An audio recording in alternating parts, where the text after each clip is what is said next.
So let's talk about Chagee. You know it, the cup, the bag became a fashion accessory, the virality and the queues at one point. And here's the business and brand story. The founder, Zhang Junjie, was orphaned at 10. Homeless by 16, couldn't read or write until 18. His turning point was a job at a milk tea shop. He literally taught himself to read just to keep the job. From store assistant to manager to franchise partner. 2017, he opened the first Chagee store in Yunnan, China.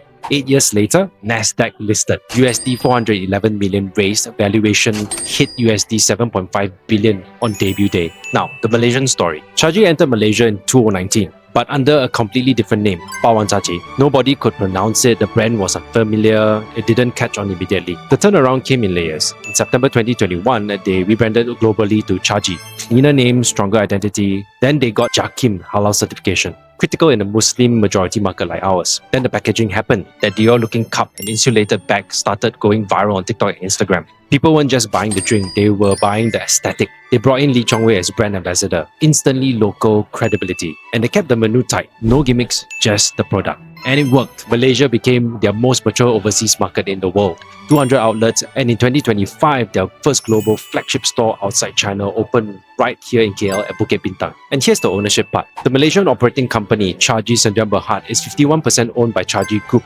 C Private Limited, their regional arm, and 49% by a local Malaysian company called Blue Wealth Ventures Sdn Bhd. That's the original local partner that nobody talks about. And in May 2025, a second layer was added, a joint venture called Chagee Magma Sdn Bhd, formed to scale to 300 outlets, with Chagee holding 60% and Magma Group, a Bursa-listed Malaysian hospitality company, at 40%. And Magma's brand ambassador, Lee Chong Wei, who is also a shareholder in Magma. So yes, Chagee Malaysia has some Malaysian DNA in. From Bawang Chagee that nobody could pronounce, a Nasdaq-listed brand with its global flagship right here in KL. That's not luck, that's a brand that figured out what Malaysians wanted and gave it to them, or us. So next time you indulge in a Chagee, know that, yeah, it had its hard times, it failed at one point, but it risen again, now 300 stores.